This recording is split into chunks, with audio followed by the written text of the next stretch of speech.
আসসালামু আলাইকুম friends, welcome করছি আর একটি নতুন ভিডিও দেখার জন্য। তো আজ আমি 10 মিনিটের মধ্যে গুজিয়া তৈরি করে দেখাবো। শুধুমাত্র 10 টাকা প্যাকেটের দুধ নিয়েছি। তো 10 টাকা প্যাকেটের দুধ দিয়ে গুজিয়া তৈরি করে নেবো একদম মিষ্টি দোকানের মতো। এই গুজিয়াটা কিন্তু বাড়ির বাচ্চারা এবং ছোট থেকে বড় সকলেই খেতে পছন্দ করবে। তো এখানে আমি 4 প্যাকেট দুধ নিয়েছি। 10 টাকা প্যাকেটে 4টে প্যাকেট দুধ নিয়েছি। আর এখানে দেখুন গ্যাস চুলা অন করে দিয়ে একটি কড়াই বসিয়ে দিয়েছি। তো দিয়ে দেবো 1 চা চামচ মতো ঘি। আপনারা চাইলে ঘিয়ের জায়গায় বাটারও দিতে পারেন। তো ঘিটা যখন মেল্ট হয়ে যাবে তো এখানে আমি 1 কাপ লিকুইড দুধ দিয়ে দেবো। এটা প্যাকেট দুধ একদম ঘন। তো চেষ্টা করবেন দুধটা যেন ঘন হয়, তাহলে দেখবেন গুজিয়া সন্দেশগুলো খুব সুন্দর তৈরি হবে। তো এখানে দুধটা ফুটতে শুরু করে দিয়েছি। এবার গ্যাসের ফ্লেমটা মিডিয়ামে রেখে এখানে আমি এবার অল্প অল্প যে পাউডার দুধটা আমি নিয়েছি, গুঁড়ো পাউডার দুধটা মিশাতে থাকবো। তো একেবারে দেবো না, একবারে দিলে দলা পেকে যেতে পারে। তো অল্প অল্প দিতে থাকবো আর মিশাতে থাকতে হবে। এই গুজিয়া সন্দেশ বানানোটা খুবই সহজ, মাত্র 2টি উপকরণ থাকলেই কিন্তু বানিয়ে নেওয়া যায়। আপনারা অল্প সময়ের মধ্যে এত সুন্দর একটি মিষ্টি বাড়িতেই তৈরি করে নিতে পারবেন। হাতে 10 মিনিট থাকলেই আপনারা এই গুজিয়া সন্দেশটা বানিয়ে নিতে পারবেন কোনো রকম ঝামেলা ছাড়াই। তো এখানে দেখুন দুধটা দেওয়া হয়ে গেছে আর কতটা ঘন হয়ে গিয়েছে। এইভাবে আমি মিডিয়াম টু লো ফ্লেমে জাল করতে থাকবো আর অনবরত নাড়তে হবে, না হলে দেখবেন নিচে ধরে যাবে।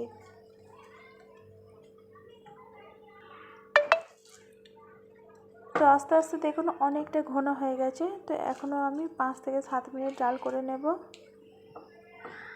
তো কম বেশি গুজিয়া সন্দেশটা আমরা কিন্তু সকলেই খেয়েছি ছোট থেকেই।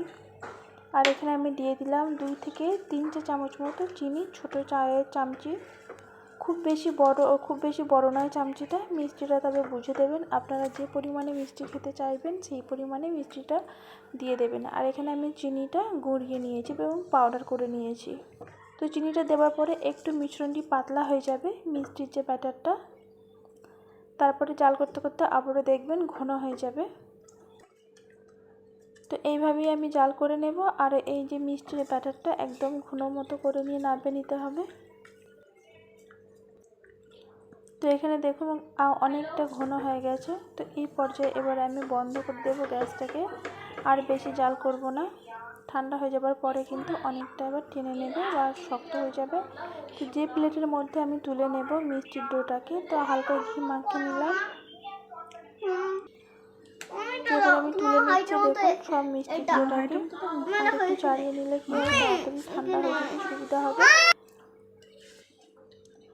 তো তাড়াতাড়ি ঠান্ডা হয়ে গেলে আমি যে গুজিয়া শেপটা তৈরি করে নিতে পারবো। এখনও কিন্তু হালকা গরম আছে। তো এবারে দেখুন গুজিয়াটা একটু ঠান্ডা হয়ে গিয়েছে আর দেখুন একটু কিন্তু শক্ত হয়ে গেছে। তো এবার আমি হাতের মধ্যে একটু ঘি মাখিয়ে নিয়ে এবার গুজিয়া শেপটা দিয়ে নিচ্ছি। এটা কিন্তু সকলেই করতে পারবে। তো প্রথমে একটু লম্বা করে নিয়ে এইভাবে গুজিয়া শেপটা তৈরি করে নেবেন। আশা করছি একদম অল্প সময়ের মধ্যে আজকের এই মিষ্টি সন্দেশ রেসিপিটা আপনাদের ভালো লেগেছে। ভালো লাগলে লাইক, কমেন্ট, শেয়ার। আর এতক্ষণ আমার সাথে থাকার জন্য অসংখ্য ধন্যবাদ। নতুন বন্ধু থাকলে প্লিজ চ্যানেলটিকে সাবস্ক্রাইব আর পাশে থাকা বেল আইকনটি অবশ্যই ক্লিক করে দেবেন। তো গুজিয়া একদম ছোটোবেলার একটি স্মৃতি, মিষ্টি বলতে পারেন সকলের কাছে। সকলেই কিন্তু কম বেশি খেয়েছে এই গুজিয়া মিষ্টি বা গুজিয়া সন্দেশ। তো এখানে আমার দেখুন গুজিয়া সন্দেশগুলো আমি বানিয়ে নিচ্ছি। আপনারা চাইলে কম বেশি তৈরি করে নিতে পারবেন। আপনারা যদি বেশি চান তাহলে মাপগুলো বেশি দিয়ে নেবেন, তাহলে দেখবেন অনেকগুলো গুজিয়া সন্দেশ তৈরি হবে। তো এখানে আমার সন্দেশ গুজিয়াগুলো বানানো হয়ে গেছে। তো আমি ফ্রিজের মধ্যে রেখে দেব। 2-3 ঘন্টা রাখলে গুজিয়া মিষ্টিগুলো দেখবেন অনেক সুন্দর শক্ত হয়ে যাবে আর টানও হয়ে যাবে। তো এখানে আমি আধা ঘন্টা পর দেখাচ্ছি। তো গুজিয়াগুলো দেখুন অনেকটা শক্ত হয়ে গিয়েছে। আশা করছি আজকের রেসিপিটা আপনাদের ভালো লেগেছে। ভালো লাগলে লাইক, কমেন্ট, শেয়ার করবেন। আজ এই অবধি, আবার অন্য কোনো রেসিপি নিয়ে আসবো। আল্লাহ হাফিজ।